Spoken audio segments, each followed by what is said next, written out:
Translation to French. Le président des États-Unis vient de dire au monde qu'il va licencier l'homme responsable de l'argent de l'Amérique.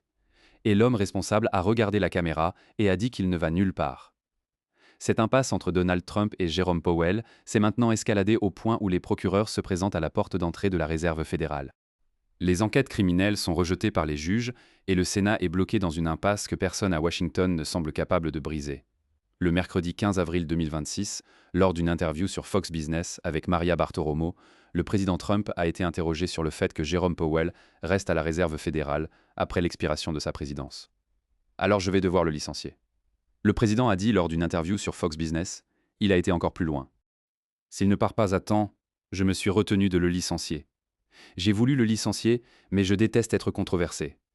Vous savez, je veux être non controversé, mais il sera licencié.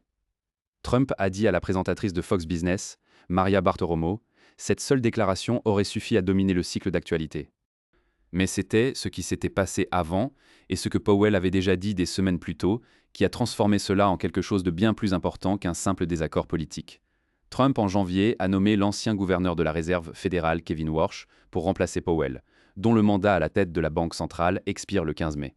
Cela signifie que l'horloge tourne.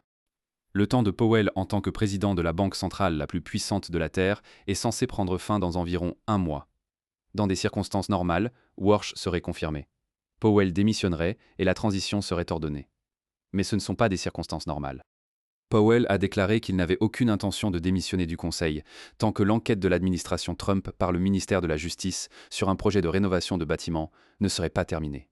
C'est le message glaçant. Le président en fonction de la Réserve fédérale a dit publiquement au président des États-Unis qu'il ne va nulle part.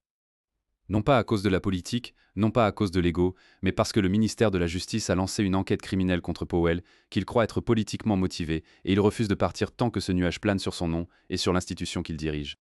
Le calendrier du départ de Powell de la Fed a été compliqué par l'enquête criminelle du ministère de la Justice contre le président de la Fed, qui accuse Powell d'avoir menti au Congrès dans son témoignage l'année dernière sur la rénovation de 2,5 milliards de dollars de la Réserve fédérale de son siège à Washington, D.C. Et c'est là que l'histoire commence à devenir vraiment compliquée. Alors que le mandat de Powell en tant que président prendra fin en mai, son mandat en tant que membre du Conseil de la Réserve fédérale n'expire pas avant le 31 janvier 2028. Donc, même après la fin de sa présidence, il a le droit légal de siéger au Conseil des gouverneurs pendant près de 2 ans supplémentaires. C'est le mécanisme par lequel Powell peut rester. Et c'est le mécanisme que Trump menace maintenant de détruire en le licenciant purement et simplement. Il fait un mauvais travail. Trump a dit de Powell, il devrait baisser les taux d'intérêt. Et là se trouve la friction qui s'accumule depuis des années. Trump voulait des taux d'intérêt plus bas depuis son premier mandat. Powell voulait maintenir l'inflation sous contrôle. Les deux objectifs sont entrés en collision, et ce qui a commencé comme un désaccord politique s'est maintenant escaladé en une enquête criminelle, une impasse constitutionnelle et un éventuel affrontement à la Cour suprême sur la question de savoir si un président peut même licencier un président de la Fed. Pour comprendre comment une rénovation de bâtiments s'est transformée en une arme dirigée contre le président de la Réserve fédérale, vous devez revenir à la structure physique au cœur de ce conflit, le Mariner S. Eccles Federal Reserve Board Building à Washington, D.C. Le bâtiment Eccles a été construit entre 1935 et 1937 en tant que siège du Conseil de la Réserve fédérale. Le bâtiment de la Constitution Avenue de 1951 a été construit en 1932 pour le service de la santé publique des États-Unis et au cours de son histoire, il a accueilli diverses agences gouvernementales, notamment les chefs d'état-major combinés pendant la Seconde Guerre mondiale, la Commission de l'énergie atomique, la National Science Foundation et le département de l'Intérieur. Les deux bâtiments sont répertoriés dans l'inventaire des sites historiques du district de Columbia et le bâtiment de la Constitution Avenue de 1951 est inscrit au registre national des lieux historiques. Ce ne sont pas des bâtiments fédéraux ordinaires, ce sont des monuments historiques situés sur le National Mall. Et au moment où Powell est devenu président, ils n'avaient jamais été entièrement rénovés. Le projet implique une refonte complète et une modernisation qui préserve deux bâtiments historiques qui n'ont pas été entièrement rénovés depuis leur construction dans les années 1930 et comprend la correction et la mise à jour pour rendre les bâtiments sûrs, sains et efficaces pour le travail en supprimant l'amiante et la contamination par le plomb et en s'adaptant à la technologie moderne du lieu de travail. La rénovation a d'abord été approuvée par le Conseil des gouverneurs en 2017. Le projet, qui a commencé la planification en 2017 et a commencé les travaux en 2022, vise à mettre les bâtiments vieillissants en conformité avec les codes modernes de sécurité et d'accessibilité et à ajouter de l'espace de bureau tout en préservant leur architecture historique. Initialement estimé à 1,9 milliard de dollars en 2021, le coût de la refonte du bâtiment historique Mariner US Eccles de la Fed et de son bâtiment adjacent Federal Reserve East a augmenté de plus de 30%. Ce coût a finalement atteint 2,5 milliards de dollars et ce chiffre est devenu les munitions politiques dont Trump et ses alliés avaient besoin. Mais la Fed a fortement repoussé la caractérisation selon laquelle les dépassements de coûts représentent de la corruption ou une mauvaise gestion. Le budget initial a sous-estimé plusieurs forces maintenant familières: l'inflation de l'ère pandémique, la hausse des coûts de construction et les défis d'infrastructures imprévus. Les prix de l'acier de structure et d'autres matériaux ont monté en flèche en 2021 et 2022 à mesure que les chaînes d'approvisionnement se resserraient et que la demande de grands projets rebondissait. Les pénuries de main-d'œuvre dans l'industrie de la construction, à savoir les métiers mécaniques, de plomberie et électrique, ont entraîné une augmentation supplémentaire des coûts. De plus, une fois la construction commencée, l'entrepreneur général a découvert de l'amiante inattendue dans le bâtiment, une contamination des sols toxiques et une nappe phréatique plus élevée que prévu. Le projet a également été confronté à des augmentations importantes du coût de l'acier, du ciment, du bois et d'autres matériaux, et il y a eu une perturbation coûteuse lorsque l'agence a licencié le cabinet architectural et d'ingénierie d'origine. Washington, D.C. est situé sur ce qui était historiquement un marécage. L'étiquette de prix a moins à voir avec la mauvaise gestion ou la rénovation ostentatoire que les responsables allèguent et plus à voir avec les défis de la construction, en particulier sous terre, dans ce qui était autrefois un marécage à Washington, D.C. Une partie du travail nécessite d'excaver profondément sous le campus de la Fed, une tâche si difficile que les entrepreneurs ont récemment remporté un prix d'excellence face à l'adversité. Maintenant, un détail important souvent omis des critiques. Alors que le département de la Défense et d'autres branches exécutives reçoivent de l'argent du Congrès, la Fed est autofinancée largement par les revenus d'intérêt des titres gouvernementaux qu'elle détient. Cela signifie qu'aucun dollar des contribuables n'a été approprié pour les opérations de la Fed, y compris les projets de bâtiments comme la rénovation du siège. Malgré tout cela, l'administration Trump s'est saisie de la rénovation. Trump et ses alliés se sont saisis du projet comme preuve de dépenses gaspilleuses, en alléguant que la rénovation du bâtiment de la Fed comprenait des jardins de toit extravagants, des ascenseurs VIP et des salles à manger haut de gamme. Powell a directement contesté ces caractérisations. Lorsqu'il a témoigné devant la commission bancaire du Sénat en juin 2025, il a été direct. Il n'y a pas de nouveau marbre. Powell a dit: nous avons enlevé l'ancien marbre. Nous le remettons en place. Nous devrons utiliser du marbre neuf ou une partie de l'ancien marbre s'est cassée, mais il n'y a pas d'ascenseurs spéciaux. Il y a de vieux ascenseurs qui ont été là. Il n'y a pas de nouveaux éléments d'eau. Il n'y a pas de ruches. Et il n'y a pas de terrasse de toit jardin. Mais rien de tout cela n'importait à la Maison-Blanche. La rénovation était devenue un point d'attaque pratique, et elle était sur le point d'évoluer en quelque chose de bien plus dangereux pour Powell. En juillet 2025, Trump a personnellement visité le siège de la Réserve fédérale avec le sénateur républicain Tim Scott pour visiter le site de rénovation. Trump avait interrogé Powell sur les rénovations lors d'une visite du 24 juillet du siège de la Réserve fédérale avec le sénateur républicain Tim Scott de Caroline du Sud, présentant à Powell des documents montrant que le coût du projet avait gonflé à 3,1, un dépassement de coût d'environ 25%. Lors de cette visite, Trump s'est tenu à côté de Powell devant les caméras, agitant des documents qu'il prétendait montrer les dépassements de coûts. Powell a secoué la tête en désaccord et a fortement repoussé l'affirmation. Après la visite, Trump a déclaré aux journalistes qu'il ne prévoyait pas de licencier Powell, mais il a refusé catégoriquement de l'exclure. C'est un président de la Fed terrible, a-t-il dit. J'ai été surpris qu'il soit nommé. Trump a nommé Powell comme président en 2017 lors de son premier mandat de bureau. Puis, en janvier 2026, la situation s'est escaladée dramatiquement. Le bureau du procureur américain pour le district de Columbia a ouvert une enquête criminelle contre le président de la Réserve fédérale Jerome Powell, se concentrant sur la rénovation du siège de la Banque centrale à Washington et sur la question de savoir s'il a été honnête dans son témoignage devant le Congrès sur le projet. La personne dirigeant cette enquête, Powell et la Fed font face à une enquête criminelle lancée par l'allié proche de Trump, Jeanine Pirro, la procureure américaine pour le district de Columbia. Pirro, une loyaliste de Trump de longue date et ancienne présentatrice de Fox News, est maintenant celle qui pilote une sonde criminelle contre le président de la Réserve fédérale. La Banque centrale dit qu'elle a reçu des assignations à comparaître devant un grand jury, menaçant Powell d'une possible mise en accusation pour ses remarques avant la commission bancaire du Sénat en juin 2025, lorsqu'on lui a posé des questions sur les dépassements de coûts et les approbations par les organes d'examen pour le projet. Powell a répondu d'une manière qui a stupéfié Washington. Le 11 janvier, Powell a annoncé que la Fed avait été signifiée des assignations à comparaître devant un grand jury. La déclaration publique sans précédent a effectivement tiré un ricochet à la Maison-Blanche, portant les tensions de longue date de Powell avec l'administration Trump à un point culminant et au grand jour. Dans une déclaration vidéo publiée sur le site web de la Fed, Powell a appelé l'enquête ce qu'il considérait comme un prétexte. Cette action sans précédent devrait être considérée dans le contexte plus large des menaces et de la pression continue de l'administration, a déclaré Powell. Il est allé plus loin. Il s'agit de savoir si la Fed sera en mesure de continuer à fixer les taux d'intérêt en fonction des preuves et des conditions économiques, ou si, au contraire, la politique monétaire sera dirigée par la pression ou l'intimidation politique. Et puis la ligne qui définira ce stand-off entier. La fonction publique exige parfois de rester ferme face aux menaces. Powell a dit que c'était un départ frappant pour le président normalement discret de la Fed. David Wessel de la Brookings Institution a déclaré à NPR que l'administration venait de pousser Jay Powell trop loin et qu'il s'était présenté avec tous les fusils en blazing.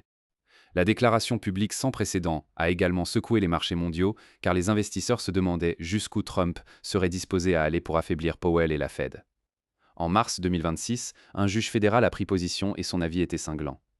Un juge fédéral a jugé que ces dépassements de coûts ne sont qu'un prétexte et a conclu que le véritable objectif de l'enquête du ministère de la Justice est d'intimider la Banque centrale. Le gouvernement n'a fourni aucune preuve que Powell a commis un crime autre que de déplaire au président. Le juge James Boasberg a écrit dans une décision rejetant les assignations. Le juge n'a pas arrêté là.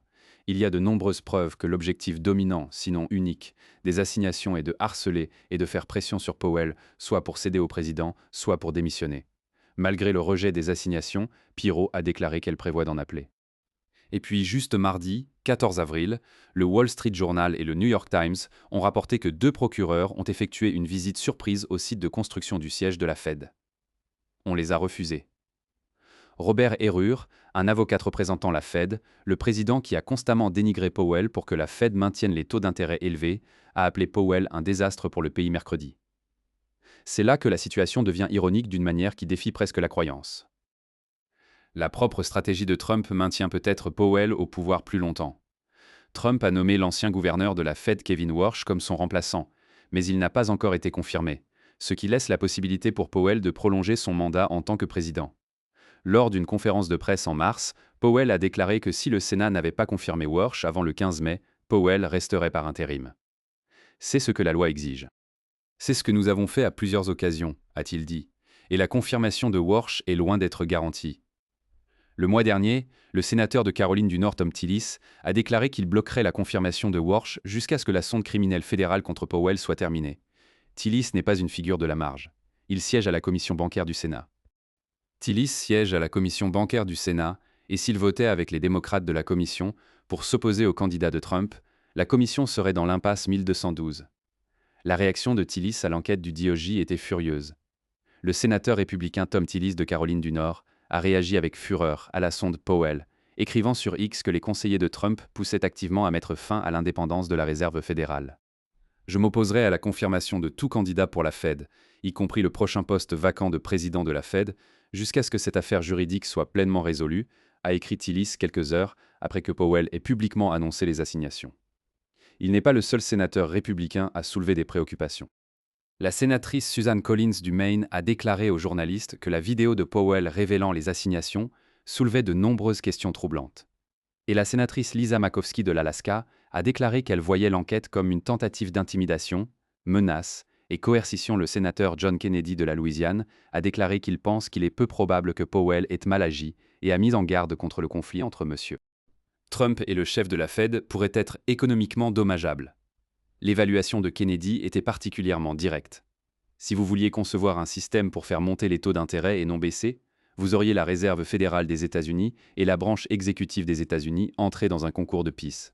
Nous n'en avons pas besoin, a déclaré Kennedy. Dans le Sénat actuel, Trump ne peut se permettre de perdre que 3 votes républicains. Si tous les démocrates votent contre son choix de réserve fédérale, c'est une marge extrêmement mince. Et avec Tillis, Collins et Murkowski exprimant déjà des réserves profondes sur l'approche de l'administration, les mathématiques ne jouent pas en faveur de Trump. Quand Trump a été interrogé sur Tillis bloquant la nomination, il semblait accepter la possibilité. Je sais qu'il a dit ce qu'il a dit, et peut-être que c'est vrai, auquel cas je devrais vivre avec cela, mais pas comme président, a déclaré Trump. Mais voici le problème. Trump a déclaré à Fox Business qu'il n'instructerait pas les procureurs d'abandonner leur enquête sur la Réserve fédérale. Ne pensez-vous pas que nous devons découvrir ce qui s'est passé là-bas ? A déclaré le président, c'est plus qu'une sonde criminelle. C'est une sonde criminelle, je suppose, mais c'est aussi une sonde d'incompétence. Donc, Trump veut que l'enquête continue et il veut que Warsh soit confirmé. Mais le fait que l'enquête continue est précisément ce qui empêche Warsh d'être confirmé. Cela pourrait se retourner contre le président, retardant la confirmation de Kevin Warsh pour servir en tant que prochain président de la Fed et laissant Powell en position plus longtemps. La commission bancaire du Sénat a programmé une audience de confirmation pour Warsh pour le 24 avril. Mais la question de savoir si Warsh peut réellement sortir du comité avec Tillis, votant non, reste profondément incertaine. Et même si le leader de la majorité du Sénat, Johnson, tente de porter la nomination directement à l'étage, en contournant le comité, le scepticisme républicain plus large pourrait toujours torpiller le vote. C'est le paradoxe au cœur de ce stand-off. Plus Trump pousse à miner Powell, plus longtemps Powell arrive à rester.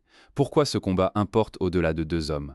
Enlevez les noms, les personnalités et la rénovation du bâtiment, et ce qui vous reste est un combat sur la question de savoir si la Réserve fédérale des États-Unis peut rester indépendante du président. Au fil des années depuis sa création par le Congrès en 1913, l'indépendance de la Réserve fédérale a été considérée comme essentielle pour maintenir la crédibilité auprès à la fois des marchés financiers et du public. C'est pourquoi ils ont des mandats échelonnés pour les gouverneurs du Conseil. Et l'idée que le président ne peut supprimer une personne que pour cause, dit Joseph Gagnon, un ancien économiste principal de la Fed, maintenant un associé principal à l'Institut Peterson pour l'économie internationale. Bien que Trump puisse légalement licencier les responsables de la Fed, il ne peut le faire que pour cause selon la section 10 de la loi de la Réserve fédérale. La question de savoir si Powell a pris une action qui correspond à cette définition légale reste peu claire. Bien que Powell lui-même, un avocat, ait répétitivement déclaré que le président ne peut pas le retirer de son emploi, la Cour suprême examine déjà une affaire étroitement liée. La Cour suprême pèse actuellement une affaire connexe après que Trump a essayé de licencier une membre du conseil d'administration de la Fed, Lisa Cook. Trump a également essayé de licencier la gouverneure de la Fed, Lisa Cook, pour cause, arguant qu'elle avait commis une fraude hypothécaire, des allégations que Cook nie. Dans une démonstration inhabituelle de solidarité avec Cook, Powell a assisté à l'audience en personne. Powell a dit qu'il a assisté parce que l'affaire est peut-être l'affaire juridique la plus importante dans l'histoire de 113 ans de la Fed. Ce n'est pas une question juridique abstraite. Une tentative de licencier Powell causerait presque certainement une baisse des prix des actions et une augmentation des rendements obligataires, poussant à la hausse les taux d'intérêt sur la dette publique et augmentant les coûts d'emprunt pour les hypothèques, les prêts automobiles et les dettes de cartes de crédit. L'histoire offre des mises en garde sur ce qui se passe quand l'indépendance de la Banque centrale est érodée. La Fed était largement considérée comme aggravant une course de 15 ans d'inflation élevée. En cédant aux demandes du président Richard Nixon de maintenir les taux d'intérêt bas à l'approche de l'élection de 1972, il a fallu Paul Volcker, nommé en 1979, poussant le taux à court terme de la Fed à près de 20%, déclenchant une récession brutale et des protestations généralisées pour finalement tuer cette inflation. La volonté de Volcker d'infliger de la douleur à l'économie pour étrangler l'inflation est considérée par la plupart des économistes comme un exemple clé de la valeur d'une Fed indépendante. Plus récemment en Turquie, le président Recep Erdogan a forcé la banque centrale à maintenir les taux d'intérêt bas. Au début des années 2020, même si l'inflation a bondi à 85%. En 2023, Erdogan a permis à la banque centrale plus d'indépendance, ce qui a contribué à réduire l'inflation. Mais les taux d'intérêt à court terme ont augmenté à 50% pour combattre l'inflation et restent élevés. Les économistes de l'ensemble du spectre politique sont largement d'accord sur ce point. L'histoire est pleine d'épisodes de gouvernements qui ont tenté d'assouplir la politique monétaire en échange de quelques mois ou années de baisse du chômage et de croissance forte. Mais le compromis est toujours l'inflation. Même le retrait de Powell n'aurait pas nécessairement réalisé ce que Trump veut. Même si Trump devait renvoyer Powell ou le persuader de demander des taux d'intérêt plus bas, la capacité du président à influencer les décisions de la Fed sur les taux est limitée. Si un nouveau président nommé prenait le contrôle et essayait de pousser le taux des fonds vers le bas quand ce n'est pas approprié, cette personne va obtenir beaucoup de désaccords des décideurs politiques de la Fed, le prestige du président vient de parler pour le FOMC. Et à mesure que le président obtient beaucoup de désaccords, cela suggère que la Fed est divisée et c'est très décourageant et très troublant pour les marchés financiers. Licencier Powell soulèverait des questions juridiques importantes et ne se produirait pas immédiatement. Powell a déclaré qu'il défendrait l'indépendance de la Fed et contesterait presque certainement toute action pour le retirer. Voici donc où nous en sommes maintenant en avril 2026. La présidence de Jerome Powell est censée expirer le 15 mai. Trump a nommé Kevin Warsh pour le remplacer, mais Warsh ne peut pas être confirmé parce qu'un sénateur républicain bloque la nomination jusqu'à ce que l'enquête du DOJ contre Powell soit conclue. Trump dit qu'il n'abandonnera pas l'enquête. Powell dit qu'il ne partira pas tant que l'enquête ne sera pas résolue. Un juge fédéral a déjà jugé que l'enquête était un prétexte pour harceler Powell, et la Cour suprême décide séparément si Trump peut même licencier les gouverneurs de la Fed. Il serait difficile de restaurer la crédibilité de l'institution si les gens perdent leur foi, que nous prenons des décisions seulement sur la base de notre évaluation de ce qui est le mieux pour tout le monde. Powell a dit plutôt que d'essayer de bénéficier d'un groupe ou d'un autre, ce n'est pas juste un combat entre deux hommes. C'est un combat sur la question de savoir si la personne qui contrôle les taux d'intérêt aux États-Unis répond à l'économie ou répond au président. Le message de Jérôme Powell, selon lequel il ne s'en va pas, est sa façon de répondre à cette question. Que Trump accepte cette réponse ou qu'il force la question et licencie Powell fixera un précédent qui résonne dans le système financier américain pendant des décennies. L'horloge s'arrête le 15 mai, mais à en juger par les choses, cette bataille est nulle part proche